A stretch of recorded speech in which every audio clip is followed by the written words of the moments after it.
आपने भी कभी ना कभी तो किसी ना किसी बैंक से लोन लिया ही होगा, या फिर नहीं भी लिया तो आपको पता ही होगा कि जब भी आप बैंक से लोन लेते हैं तो कोलेट्रल के तौर पर आपको प्रॉपर्टी या कोई चीज बैंक के पास गिरवी रखनी होती है, ताकि अगर आप लोन ना चुका पाए तो बैंक आपकी उस प्रॉपर्टी के जरिए अपने नुकसान की भरपाई कर सके।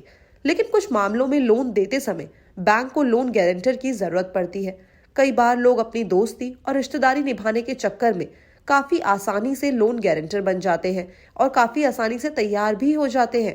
लेकिन किसी के लोन गारंटर बनने का फैसला आपको काफी सोच समझकर करना चाहिए, क्योंकि लोन लेने वाले के साथ साथ गारंटर की भी कुछ रिस्पॉन्सिबिलिटीज होती है। अगर बोरोवर थोड़ी भी चूक करता है तो इसका खामियाजा लोन गारंटर को भुगतना पड़ सकता है।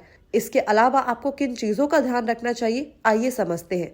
अगर लोन की रकम बहुत ज्यादा हो और डिफॉल्ट का रिस्क ज्यादा लग रहा हो तो इस टाइम पे आपको इस चीज का काफी ज्यादा ध्यान रखना चाहिए। इसके अलावा बैंक को बोरोवर के रिक्वायर्ड डॉक्यूमेंट्स ना मिल पाए या कर्जदार का निजी क्रेडिट स्कोर खराब हो तो इस टाइम पे आपको ध्यान रखना चाहिए और इसका खामियाजा आपको भरना पड़ सकता है। अगर मेजर बोरोवर की जो उम्र है वो ज्यादा हो और जो उनका ऑक्यूपेशन है वो काफी रिस्क वाला हो तो इस चीज का भी आपको खासा ध्यान रखना चाहिए। अगर बैंक की नीतिगत जरूरतों में लोन गारंटर शामिल हो तो उधारकर्ता के साथ साथ लोन गारंटर की भी कई सारी रिस्पॉन्सिबिलिटीज होती है।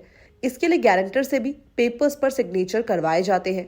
डिफॉल्ट की सिचुएशन में बैंक पहले लोन लेने वाले को नोटिस भेजता है और उसके बाद जवाब ना मिलने पर गारंटर को भी नोटिस भेजा जाता है। अब अगर बोरोवर उस कर्ज को नहीं चुका पाता है तो गारंटर को उस लोन को चुकाने की जिम्मेदारी लेनी होती है। अगर बोरोवर कर्ज नहीं चुका पाता है तो उस लोन की रकम गारंटर की सिबिल रिपोर्ट में लायबिलिटी के तौर पर दिखाई जाती है।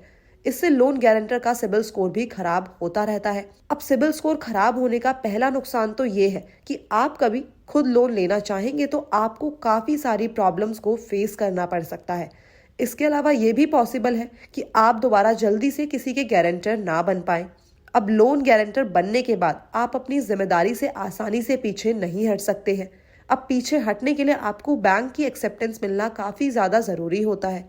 अब बैंक या फिर कोई भी अदर फाइनेंशियल इंस्टीट्यूशन आपको तभी एक्सेप्टेंस देगा जब लोन लेने वाला इंसान लोन चुकाने का उनको कोई सेटिस्फैक्टरी ऑप्शन दे। तो इन चीज़ों का आपको खासा ध्यान रखना चाहिए। उसके बाद ही आपको डिसीजन लेना चाहिए कि आप किसी के लोन गारंटर बनना चाहते हैं या फिर नहीं।